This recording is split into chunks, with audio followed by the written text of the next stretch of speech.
स्वागत है आपका हमारे चैनल पे जिसका नाम है जानकारी मैटर्स। तो बिहार में डोमिसाइल की मांग जो है वो नई नहीं है, काफ़ी ज़्यादा समय से इसकी डिमांड जो है वो सरकार से की जा रही है। आज भी एक खबर मैं लेकर के आई हूँ डोमिसाइल को लेकर के, जहाँ पे चेतावनी दी गई है आंदोलन के लिए। चलिए इस खबर पर एक बार नज़र दोहराते हैं। डोमिसाइल लागू करने के लिए 5 जून को आंदोलन, ये आपका नवादा से है खबर।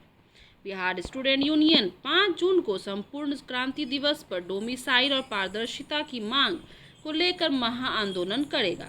यूनियन के अध्यक्ष दिलीप कुमार ने रविवार को प्रेस वार्ता में इसकी घोषणा की।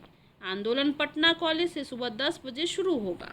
दिलीप कुमार ने कहा कि बिहार की सरकारी नौकरियों पर पहला हक बिहारियों का है।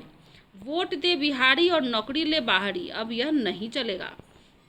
लाठी खाए बिहारी और नौकरी ले बाहरी, यह भी अब नहीं चलेगा। उन्होंने कहा कि कई राज्यों में डोमिसाइल लागू है, इससे बिहार के अभ्यर्थियों को नुकसान हो रहा है।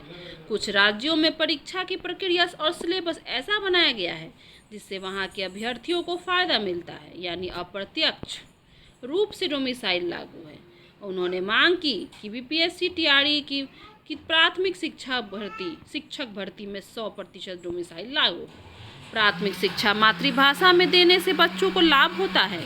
माध्यमिक, उच्चतर माध्यमिक, दरोगा, सिपाही, लाइब्रेरियन, बीपीएससी सहित सभी सरकारी नौकरियों में 90% डोमिसाइल लागू किया जाए। 10% सीटें खुली रहे जिन्हें बाहर के अभ्यर्थी मेरिट के आधार पर चयनित हो सके। बिहार के अभ्यर्थी भी इन सीटों पर मेरिट से चयनित हो सकते हैं। दिलीप कुमार ने कहा कि बिहार की जनसंख्या अधिक है, यहाँ फैक्ट्रियाँ नहीं है। रोजगार का सबसे बड़ा साधन सरकारी नौकरी है। पूरे देश में सबसे ज़्यादा बहाली बिहार में हो रही है। इसके लिए नीतीश सरकार को धन्यवाद दिया। उन्होंने कहा कि अन्य राज्यों की तुलना में बिहार में बहालियां अधिक हो रही है।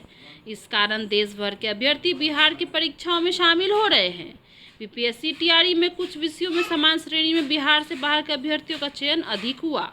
इससे बिहार के छात्रों को नुकसान हुआ, इसलिए डोमिसाइल लागू होना जरूरी है। साथ ही बीपीएससी, दरोगा, सिपाही, लाइब्रेरियन सहित सभी प्रतियोगी परीक्षाओं में पारदर्शिता लाई जाए। उन्होंने बताया कि बिहार के सभी जिलों से छात्र छात्राएं 5 जून को सुबह 10 बजे पटना कॉलेज पहुंचेंगे। प्रेस वार्ता में दीपक पांडे, प्रियंका पटेल, रोशन, रविदास, राजेश मालाकर, संतोष और सुमित मौजूद थे। इस बारे में आपका क्या कहना है कमेंट सेक्शन में जरूर बताएगा। चैनल पे न्यू है सब्सक्राइब कर दीजिएगा।